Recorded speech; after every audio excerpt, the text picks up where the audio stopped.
सेठ राम प्रसाद बनारस के नामी व्यापारी थे। धंधा खूब चलता था। घर से लेकर व्यापार के क्षेत्र में धन संपदा का अकूत भंडार उनके पास था। भगवान का दिया सब कुछ उनके पास था।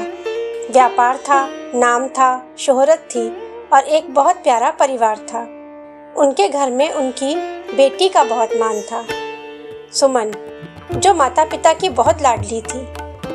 3 बड़े भाइयों की अकेली बहन थी। कोई भी चीज मांगने की बात छोड़ो, देखने भर से सेठ जी नौकरों को दौड़ाकर उस सामान को उसके सामने हाजिर करवा देते थे। 3 भाइयों के बाद होने के कारण घर में रौब था उसका। पूरे परिवार और नौकरों पर राजकुमारी की तरह हुक्म चलाती थी सुमन। घर और मोहल्ले में ही नहीं, स्कूल में भी उसका पूरा रौब था और यही हाल उसका स्कूल के बाद कॉलेज में भी था। उसके ठाट बाट के चर्चे पूरे कॉलेज में रहते थे। लड़कों के बीच उसी की ज़्यादा चर्चा होती थी। मर्सिडीज गाड़ी में आने जाने और हर दिन नया लेटेस्ट फैशन के लिबास देखकर हर कोई उससे दोस्ती करना चाहता था। इतनी शान शौकत में रहने के बाद भी सुमन हमेशा जमीन पर रहती थी, अहंकार से कोसों दूर।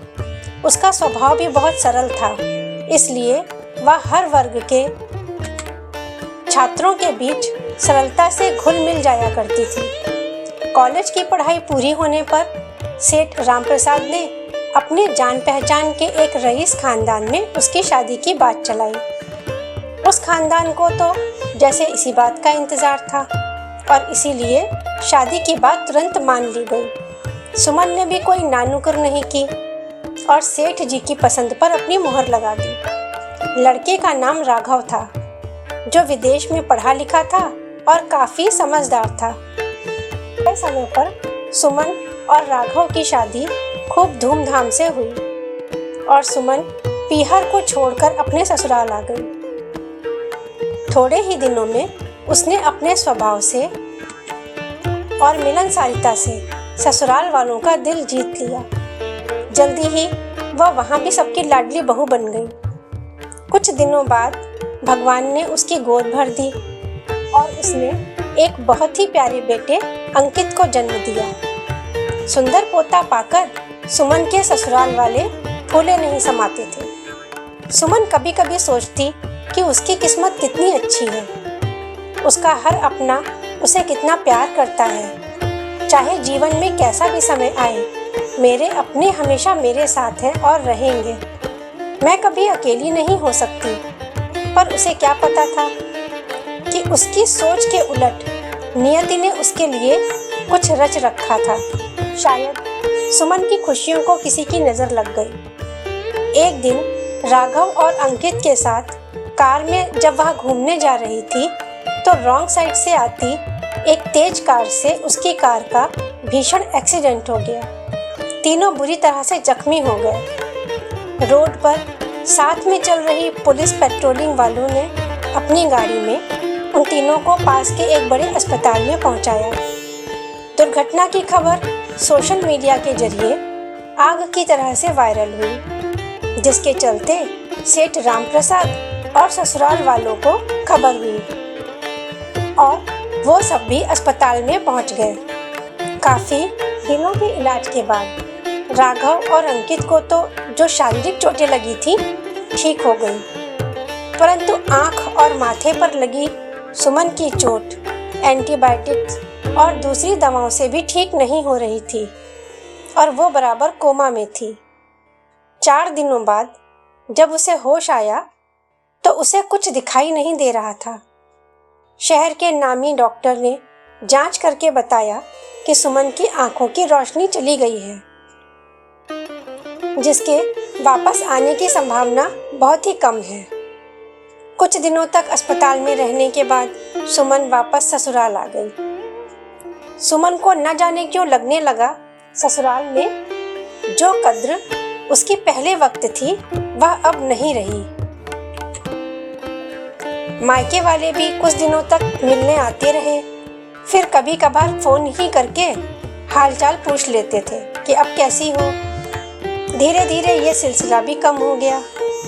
इस परिवर्तनों के चलते वह बहुत अवसाद में रहने लगी। उसे लगता कि वह अंदर से टूट रही है और खुद को सबके लिए बोझ मानने लगी। परंतु राघव उसकी हालत को देखकर दुखी रहता और उसकी सहायता करता रहता। अपने व्यापार की व्यस्तता के कारण वह भी ज़्यादा समय नहीं दे पा रहा था, परंतु बड़े व्यापार की व्यस्तता के कारण वह भी ज़्यादा समय नहीं दे पा रहा था। इस कारण उसका पुत्र अंकित ही था जो उसके साथ हंसता खेलता वक्त गुजारता। माहौल को चेंज करने के लिए राघव ने उसे सेठ रामप्रसाद के बंगले में पहुंचा दिया। सुमन के वहां पहुंचने पर सब लोग बहुत खुश थे। सब लोग उसे पहले की तरह ही हाथों हाथ लिए रहते थे। भाइयों और भाभियों ने उसकी खुशी बनाए रखने के लिए कोई कोर कसर बाकी नहीं रखी। इन सब के बावजूद सभी के अपने कार्य भी रहते, तब सुमन अकेलापन महसूस करती। इसी बीच ससुराल वाले सुमन की आंख के कारण उससे निराश हो गए थे और उसे वापस घर भी नहीं लाना चाह रहे थे। सासू माँ ने राघव पर जोर देना शुरू किया कि वह अंकित के लिए एक दूसरी माँ ले आए ताकि उसकी परवरिश ठीक से हो सके। सास एक अंधी लड़की को बहू के रूप में नहीं रखना चाहती थी, परंतु राघव इस नए प्रस्ताव से इत्तेफाक नहीं रखता था।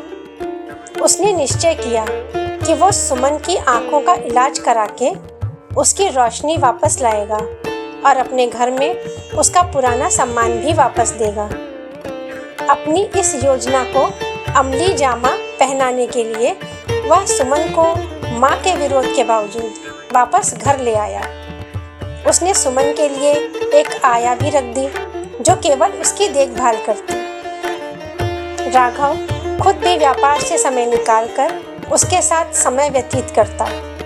राघव सुमन को अवसाद से निकालने के लिए प्रेरित करता रहता। आँख के इलाज के लिए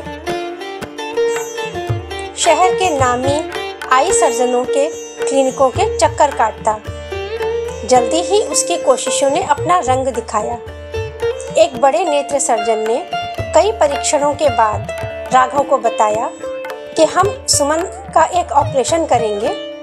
यदि सब कुछ ठीक रहा तो सुमन अंकित को दोबारा देख सकेगी, लेकिन ऑपरेशन में काफ़ी खर्चा आएगा।